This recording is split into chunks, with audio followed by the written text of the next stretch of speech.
ပရိသတ်များအားလုံးပဲမင်္ဂလာပါခင်ဗျာယနေ့2026ခုနှစ်ဇူလိုင်လ25ရက်နေ့အတွက်ပြည်တွင်းနဲ့နိုင်ငံတကာကအထူးခြားဆုံးနဲ့အရေးကြီးဆုံးသတင်းတွေကိုစူးစီးပြီးအသေးစိတ်တင်ဆက်ပေးသွားမှာဖြစ်ပါတယ်ပထမဆုံးအနေနဲ့ဒီကနေ့သတင်းအစီအစဉ်တစ်လျှောက်လုံးမှာကြည့်ရှုနားဆင်သူတွေကိုစိတ်ဝင်စားစေမယ့်သတင်းကောင်းစင်တွေကိုအရင်ဆုံးတင်ဆက်ပေးကြပါမယ်ရန်ကုန်ကွန်ဒိုတွေအထိဝင်လာတဲ့စစ်မှုထမ်းဥပဒေနဲ့နာမည်ကြီးတရုတ်ဆောင်တွေကိုပါတက်ထဲသွင်းဖို့ပြူစောထီကောင်းဆောင်တောင်းဆိုလိုက်တဲ့ဆိုတဲ့သတင်းစစ်ရှုံးနေတဲ့စစ်ကောင်စီရဲ့တိုက်လေယာဉ်တွေပေါ်ကရေဒီယာတွေနဲ့တက်မှုက3ရက်ဆက် drone စစ်စင်ရေးစစ်တွေရေတပ်စခန်းကို AA ထိုးစစ်ဆင်ပြီးထိနာနေတဲ့စစ်တပ်က AA စစ်ဦးစီးချုပ်ကြဆုံးပြီဆိုကသတင်းအမှားဖြန့်နေတဲ့အခြေအနေတလုံးကို900ဖြစ်သွားတဲ့ကြက်ဥဈေးနဲ့အောက်ခြေလုပ်သားတွေရဲ့ဖြည့်ရှင်းမရတဲ့အကြက်တဲတွေအကြောင်းမန္တလေးကနေကင်းကြောင်တောင်ပေါ်တာဆွဲမှုများနဲ့ရန်ကုန်မန္တလေးရထားပေါ်မှာကွန်စာဘီထွေးလို့အဖမ်းခံရတဲ့အမျိုးသမီး4ဦးထိုင်းမှာမြန်မာဈေးသည်20ကျော်ဖမ်းဆီးခံရမှုနဲ့ဝက်သား2တုံးစားမိလို့သမီးအရင်ကိုရင်နွေးပူတွေလောင်းချခဲ့တဲ့မိခင်ယာရုကနေဖယ်ရှားခံရတဲ့ ICC အစိုးရရှေ့နေချုပ်နဲ့တောင်တရုတ်ပင်လယ်ပြင်ကအမေရိကန်နဲ့တရုတ်တို့ရဲ့တင်းမာမှုများစတဲ့သတင်းတွေကိုတင်ဆက်ပေးသွားမှာဖြစ်ပါတယ်။ပထမဆုံးအနေနဲ့ရန်ကုန်ကွန်ဒိုတွေအထိဝင်လာတဲ့စစ်မှုထမ်းဥပဒေနဲ့နာမည်ကြီးတရုတ်ဆောင်တွေကိုပါတက်ထဲသွင်းဖို့ပြူစောထီကောင်းဆောင်တောင်းဆိုလိုက်တဲ့ဆိုတဲ့သတင်းကိုတင်ဆက်ပေးကြပါမယ်။ပြည်သူတွေနေ့စဉ်နဲ့အမျှစိုးရိမ်ပူပန်နေရတဲ့စစ်မှုထမ်းဥပဒေဟာအခုဆိုရင်ရန်ကုန်မြို့ကအစ်စ်မြင့်ကွန်ဒိုတိုက်ခန်းတွေအထိကိုဝင်ရောက်လာနေပြီဖြစ်ပါတယ်။အသက်18နှစ်ကနေ35နှစ်အတွင်းအကျုံးဝင်သူတိုင်းကိုစစ်တပ်ကပုံစံနှစ်တွေစတင်ပေးပို့ပြီးမြေပြင်စည်ရင်းကောက်ယူနေတာပါအရင်လတွေတုန်းကတော့စစ်မှုမထမ်းချင်ရင်ကွန်ဒိုမှာနေထိုင်သူတွေအနေနဲ့ရက်ကွက်အုပ်ချုပ်ရေးမှုတွေကိုတစ်လကိုကျပ်3သိန်းပေးပြီးကင်းလွတ်ခွင့်ယူခဲ့ကြရတယ်လို့မရန်ကုန်မြို့နယ်ကကွန်ဒိုနေထိုင်သူတွေကဆိုပါတယ်လစဉ်ကောက်ခံတဲ့ငွေကြေးကိုအခုဒဂုံစိတ်ကမ်းမြို့နယ်ကအေယာချမ်းသာကွန်ဒိုမှာနေထိုင်ကြသူတွေကိုပါအသက်ပြည့်ရင်စစ်မှုထမ်းဖို့စစ်တပ်ကတရားဝင်အကြောင်းကြားလာပြီဖြစ်ပါတယ်စစ်တပ်ဟာနယ်မြေနှံ့တိုက်ပွဲတွေမှာအသေးပြောက်များပြီးအင်အားပြုံးတီးနေတာကြောင့်အခုဆိုရင်အာဓမစစ်သားစုဆောင်းမှုတွေကိုဇက်တိုက်ဆိုသလိုအရှိန်အဟုန်မြင့်လှုပ်ဆောင်လာနေပြီဖြစ်ပါတယ်။ဒီလိုအောက်ခြေလူဒန်းစားတွေနဲ့တာမန်ပြည်သူတွေကြီးပဲစစ်မှုထမ်းဥပဒေရဲ့ဝန်ထုတ်ဝန်ပိုးကိုခန်းစားနေရချိန်မှာအခွင့်ထုကနာမည်ကြီးတရုတ်ဆောင်တွေကိုပါတက်ထဲခေါ်ဖို့စစ်တပ်ကိုအစဉ်တစိုက်ထောက်ခံလာတဲ့ပြူစောထီခေါင်းဆောင်ဆရာတော်ပောက်ကိုတော်ကစစ်ကောင်စီကိုတိုက်တွန်းတောင်းဆိုလာပါတယ်။သူက TikTok ကနေတဆင့်ပြောကြရမှာလက်ရှိစစ်တပ်ထဲဝင်နေရသူတွေဟာစင်ရဲနွမ်းပါသူတွေနဲ့အောက်ခြေလူဒန်းစားတွေသာဖြစ်ပြီးရုပ်ရှင်လောကကလူငယ်တယောက်မှမပါသေးဘူးလို့ပြင်းပြင်းထန်ထန်ဝေဖန်ထားပါတယ်။တခြားနိုင်ငံတွေနဲ့နှိုင်းယှဉ်မြန်မာနိုင်ငံကမင်းသားမင်းသမီးတွေဟာအချောင်ခိုစားနေကြသူတွေဖြစ်တယ်လို့လည်းဆွဆွဲထားပါတယ်။ဒါအပြင်အခွင့်ထူးခံပြီးစစ်မှုထမ်းကင်းလွတ်ခွင့်ယူထားကြတဲ့နာမည်ကြီးတရုတ်ဆောင်တွေဇမင်းသားတွေဖြစ်တဲ့နေရဲကိုဦးရဲ့သားတွေအပါအဝင်ခွန်အားဖလားပြေဝတဲ့အမှုပညာရှင်လူငယ်တွေကိုချက်ချင်းဆင့်ခေါ်ဖို့စိန်ခေါ်တိုက်တွန်းလိုက်တာပါ။ဘယ်တာဝန်ရှိသူကတကယ်ရဲရဲဝံ့ဝံ့ခေါ်ရဲလဲခေါ်ရဲရင်တာရုအချိန်ချင်းခေါ်မယ်လို့တောင်သူကစိန်ခေါ်ထားတာပါ။ဒီဖြစ်စဉ်ကိုကြည့်ရင်စစ်တပ်ထောက်ခံသူတွေကြားမှာတောင်စစ်မှုထမ်းဥပဒေရဲ့မတရားမှုနဲ့အခွင့်ထူးခံမှုတွေအပေါ်မကျေနပ်တမ်းတွေကြီးကြီးမားမားထွက်ပေါ်လာတာကိုတွေ့ရပါတယ်။အမြဲတမ်းစစ်တပ်အခမ်းအနားတွေမှာရှေ့ထွက်လေ့ရှိတဲ့အမှုပညာရှင်တွေအတွက်တော့အခုချိန်မှာကိုယ်တိုင်စစ်ထဲဝင်ရမယ့်အခြေအနေစိုက်လာလို့ရှောင်ဖယ်နေကြတဲ့ပေါ်ပောက်ကိုတော်ရဲ့ဝေဖန်မှုကအတော်လေးစိတ်ဝင်စားစရာကောင်းနေပါတယ်။လာမယ့်ရက်ပိုင်းတွေမှာဒီကိစ္စနဲ့ပတ်သက်ပြီးရုပ်ရှင်နဲ့ဇက်သပင်လောကကဘယ်လိုတုံ့ပြန်လာမလဲဆိုတာပြည်သက်တွေကစောင့်ကြည့်နေကြပါတယ်။အခုလိုပြည်တွင်းမှာစစ်သားစုဆောင်းမှုတွေအတင်းအကျပ်လုပ်နေရချိန်မှာမြေပြင်တိုက်ပွဲတွေမှာအလူးလဲခံနေရတဲ့စစ်ကောင်စီတပ်တွေဟာယုံကြည်ရာရရတွေကိုပါအားကိုးလာနေရပါပြီ။စစ်ရှုံးနေတဲ့စစ်တပ်ကသူတို့ရဲ့ရုရှားလုံတိုက်လေယာဉ်တွေပေါ်မှာအန်ဒီရဲ့ကင်းရရတွေကတ်လာတဲ့အကြောင်းနဲ့တမူးမျိုးကစစ်ကောင်စီတပ်စခန်းတွေကိုတော်လှန်ရေးပူးပေါင်းတပ်တွေက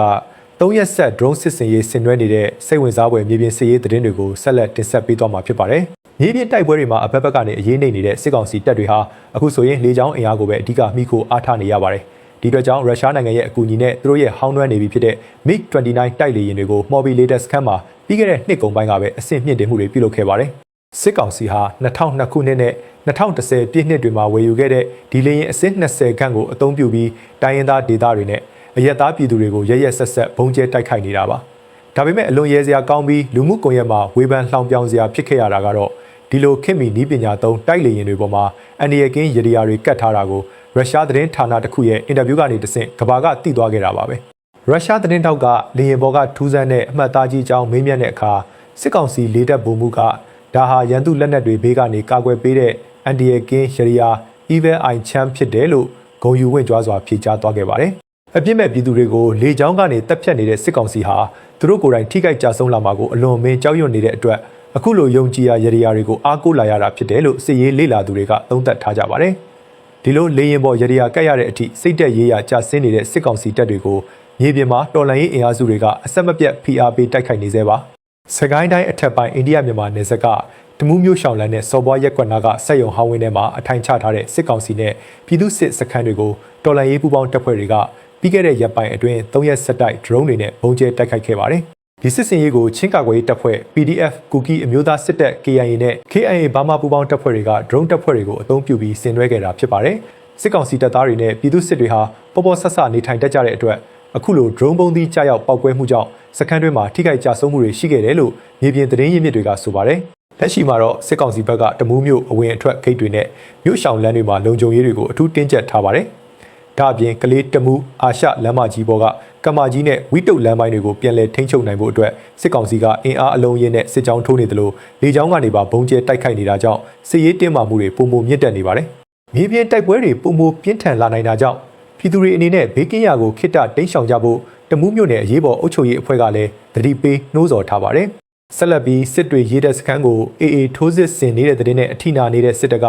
AA စစ်ဦးစီးချုပ်ကြဆုံးပြီးဆိုကသတင်းအမှားတွေဖြန့်နေတဲ့အကြောင်းတင်ဆက်ပေးကြပါမယ်။ရခိုင်ပြည်နယ်ဘက်ကစစ်ရေးအခြေအနေတွေကိုကြည့်ရရင်စစ်ကောင်စီရဲ့အရေးပါတဲ့စစ်တွေမြို့နယ်အနီးကထောက်ပို့ရေးတဲ့စခန်းကြီးကိုအာရခတပ်တော် AA ကအပြင်းအထန်ထိုးစစ်ဆင်တိုက်ခိုက်နေပါတယ်။စစ်တွေမြို့ရဲ့အရှိတ်ကလတန်မြေကမ်းဘေးရွှေမင်းကန်ရွာအနီးမှာရှိတဲ့ရေတပ်ကင်းစခန်းတွေကိုဇူလိုင်လ23ရက်ညပိုင်းကလေးက AA ဘက်ကစတင်တိုက်ခိုက်ခဲ့တာဖြစ်ပြီး3ရက်ဆက်တိုက်ပွဲတွေပြင်းထန်နေတယ်လို့မြေပြင်စစ်ရေးသတင်းရင်းမြစ်တွေကအတည်ပြုထားပါတယ်။ဒီရွှေမင်းကန်ရေတပ်စခန်းဟာစစ်တွေမြို့ပေါ်နဲ့3မိုင်ဝန်းကျင်လောက်သာကွာဝေးပြီးစစ်ကောင်စီတပ်သားအင်အား600လောက်အထိုင်ချထားတဲ့တပ်စခန်းကြီးတစ်ခုဖြစ်ပါတယ်။ AA ဟာရေတပ်စခန်းကိုသာမကစစ်တွေမြစ်ပြင်မှာရန်နာထားတဲ့စစ်သင်္ဘောတွေကိုပါပြစ်မှတ်ထားတိုက်ခိုက်နေတာပါ။ AA ရဲ့ထိုးစစ်တွေကြောင့်ပြီးခဲ့တဲ့မေလကုန်ပိုင်းကတည်းကစစ်တွေမှာစစ်ကောင်စီရဲ့သင်္ဘောတစီထိမှန်ပျက်စီးခဲ့ပူပါတယ်။လက်ရှိမှာတော့ AA ဟာစစ်တွေမြို့နယ်နဲ့ထိစပ်နေတဲ့ပေါက်တော်ရတိတောင်ပုံနာကျွန်းမြို့နယ်တွေကိုအလုံးစုံသိမ်းပိုက်ထားပြီးအဲ့ဒီမြို့နယ်တွေကနေဝန်းရံပိတ်ဆို့ကစစ်တပ်ကင်းစခန်းတွေကိုတစ်ခုချင်းစီအသေးစိတ်ဖျက်တောက်ထိုးစစ်ဆင်တိုက်ခိုက်နေတာဖြစ်ပါတယ်။ဒီလိုမြေပြင်စစ်မျက်နှာမှာအလူးလဲအထိနာနေပြီးမြို့တွေပါဆုံးရှုံးရမယ့်အခြေအနေကိုရင်ဆိုင်နေရတဲ့စစ်ကောင်စီဟာပြည်သူတွေရဲ့ယုံကြည်မှုကိုရှော့ချဖို့အတွက်စိတ်ဓာတ်စစ်စင်ရေးဝါဒဖြန့်မှုတွေကိုအသုံးပြုလာပါတယ်။အထူးသဖြင့် AA ခေါင်းဆောင်ဗိုလ်ချုပ်ထွန်းမြတ်နိုင်တည်ဆုံသွားပြီဆိုတဲ့သတင်းအမှားကိုစစ်ကောင်စီရဲ့ lobby channel တွေကနေတဆင့်ရည်ရွယ်ချက်ရှိရှိလှုပ်ကြံဖန်တီးပြီးဖြန့်ဝေနေကြတာပါတကယ်မြေပြင်အခြေအနေမှန်ကတော့ရခိုင်ပြည်နယ်ကမြို့နယ်18မြို့နယ်အနက်15မြို့နယ်အထိကို AA ကသိမ်းပိုက်ထိန်းချုပ်ထားနိုင်ပြီဖြစ်ပါတယ်စစ်ကောင်စီအနေနဲ့သူတို့ရဲ့စစ်ရေးရှုံးနိမ့်မှုတွေကိုဖုံးကွယ်ဖို့နဲ့တော်လှန်ရေးအင်အားစုတွေနဲ့ပြည်သူကြားသွေးခွဲဖို့အတွက်အခုလိုရုံညံ့တဲ့နီလန်းတွေကိုတုံးပြီးလှုပ်ကြံသတင်းတွေဖြန့်နေတာဖြစ်တယ်လို့သုံးသပ်ရပါတယ်စစ်ရေးနဲ့နိုင်ငံရေးဝါဒဖြန့်မှုတွေကိုတင်ဆက်ခဲ့ပြီးတဲ့နောက်ပြည်သူလူထုနေစဉ်နဲ့အမျှရင်ဆိုင်ကြုံတွေ့နေရတဲ့စာဝတ်နေရေးအကျက်အတဲအထူးသဖြင့်မယုံနိုင်လောက်အောင်ထိုးတက်သွားတဲ့ကြက်ဥဈေးနှုန်းနဲ့အခြေခံအလုပ်သမားတွေရဲ့အခက်အခဲတွေကိုတင်ဆက်ပေးကြပါတယ်။အခုအခါမှာတော့ရန်ကုန်မြို့အပါအဝင်နေရာတော်များများမှာကြက်ဥတစ်လုံးရဲ့ဈေးနှုန်းဟာကျပ်900ဝန်းကျင်အထိကိုအစမတန်စံချိန်တင်မြင့်တက်သွားခဲ့ပါပြီ။အရင်ကမိသားစုတစုကျန်းမာရေးအတွက်ဒီနေ့ကိုကြက်ဥ10လုံးလောက်ဝယ်ယူစားတောက်နိုင်ခဲ့ပေမဲ့အခုဆိုရင်9လုံး6လုံးလောက်ပဲဝယ်နိုင်တော့တယ်လို့ရန်ကုန်မြို့ကန်အိမ်ရှင်မတွေကညှိတွားနေကြရပါတယ်။ပုံမှန်ဝင်ငွေရှိတဲ့မိသားစုတွေတောင်ကြက်ဥကိုရှော့စားနေရတဲ့အခြေအနေစိုက်နေတာပါဒီလိုကြက်ဥဈေးတွေမတန်တဆမြင့်တက်လာရခြင်းရဲ့အဓိကတရားခံကတော့စစ်ကောင်စီရဲ့သွင်းကုန်ကန့်သက်ချက်တွေကြောင့်ပဲဖြစ်ပါတယ်ကြက်မွေးမြူရေးအတွက်လိုအပ်တဲ့အစာကုန်ကြမ်းတွေနဲ့ကာကွယ်ဆေးတွေကိုပြည်ပကနေလိုသလောက်တင်သွင်းခွင့်မရတဲ့အပြင်နိုင်ငံခြားငွေသုံးစွဲမှုရှော့ချတဲ့မူဝါဒတွေကြောင့်ကြက်ဥထုတ်လုပ်မှုဟာထက်ဝက်နီးပါးအထိကျဆင်းသွားပြီးရက်ွက်ဈေးတွေမှာပါကြက်ဥပြက်လက်တဲ့အထိဖြစ်လာရတာပ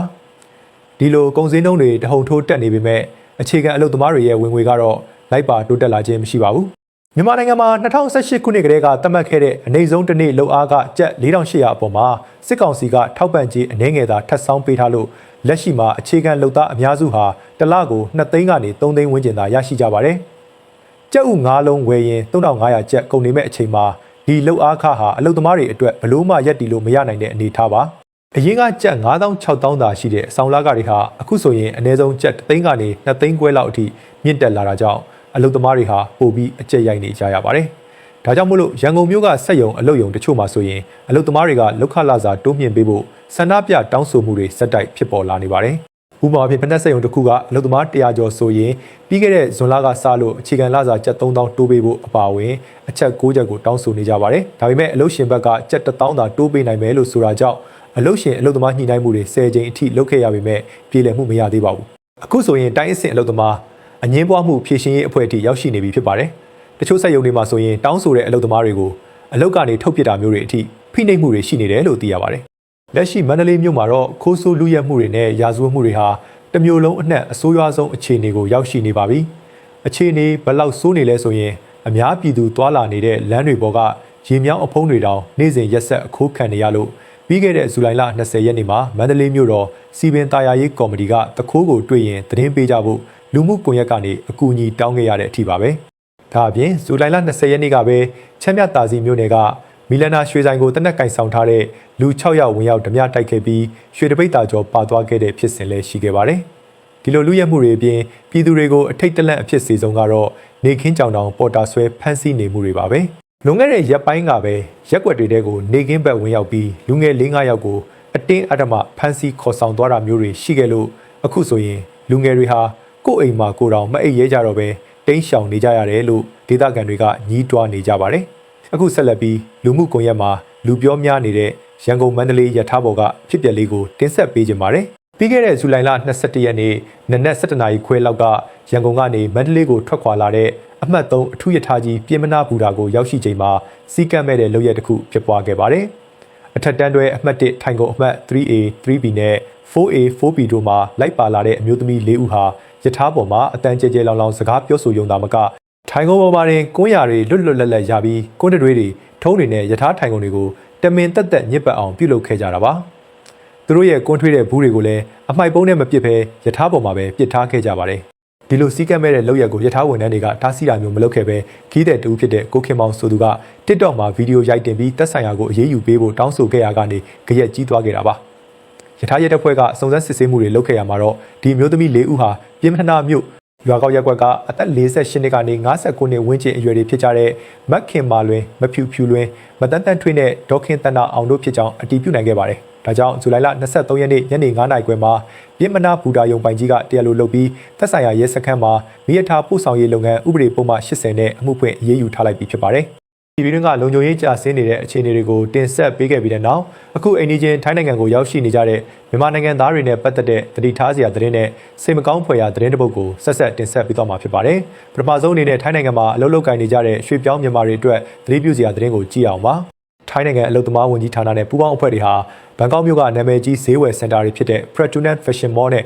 Don Mueang Data တဝိုက်ကိုပြီးခဲ့တဲ့ရက်ပိုင်းကရုတ်တရက်ဝင်ရောက်စစ်ဆေးမှုတွေပြုလုပ်ခဲ့ပါတယ်။ဒီနေရာတွေဟာမြန်မာရွှေပြောင်းအလုပ်သမားတွေအများဆုံးဈေးရောင်းဈေးဝယ်ပြုလုပ်ကြတဲ့နေရာတွေဖြစ်ပြီးစစ်ဆေးမှုအတွင်းစီကံဖောက်ဖျက်တဲ့နိုင်ငံသား35ဦးကိုဖမ်းဆီးနိုင်ခဲ့ရမှာမြန်မာနိုင်ငံသား22ဦးအထိအများဆုံးပါဝင်နေတာကိုတွေ့ရပါတယ်။ဒီလိုဖမ်းဆီးခံရသူအများစုဟာအထောက်အထားလုံးဝမရှိသူတွေဖြစ်ကြသလိုမိခင်ထိုင်းနိုင်ငံသားတွေသာလောက်ကင်ခွင့်ရှိတဲ့ဈေးရောင်းချခြင်းဆိုင်ရာတားမြစ်အလုပ်ကိုင်တွေကိုဝင်ရောက်လောက်ကင်ပြီးလို့ဖမ်းဆီးခံရတာဖြစ်တယ်လို့ဆိုပါတယ်။ဆယ်စုနှစ်ပေါင်းများစွာနားလည်မှုနဲ့နေထိုင်လောက်ကင်လာခဲ့ကြပေမဲ့အခုအခါမှာတော့ထိုင်းအာဏာပိုင်တွေဘက်ကတင်းတင်းကြပ်ကြပ်အရေးယူလာတာဖြစ်ပါတယ်။ဒီလိုစစ်ဆေးဖမ်းဆီးမှုတွေခက်စိတ်စိတ်ဖြစ်လာတာကြောင့်ဘန်ကောက်ကနာမည်ကြီးချတူချက်ဈေးကြီးမှာဆိုရင်မြန်မာဈေးတယ်တွေအယောင်းဝယ်ရပ်နားထားရလို့ဈေးကြီးတစ်ခုလုံးခြောက်ကပ်သွားပြီးထိုင်းနိုင်ငံရဲ့စီးပွားရေးကိုပါအပြန့်အလှန်ထိခိုက်လာတဲ့အထိကြရက်ရိုက်ခတ်နေပါတယ်။ဒါကြောင့်မြန်မာအလုပ်သမားတွေအနေနဲ့တားမြစ်ထားတဲ့အလုပ်ကိုင်တွေကိုရှောင်ကျဉ်ပြီးစည်းကမ်းတွေကိုတိတိကျကျလိုက်နာကြဖို့အလုပ်သမားအဖွဲ့အစည်းတွေကအထူးသတိပေးနှိုးဆော်ထားပါတယ်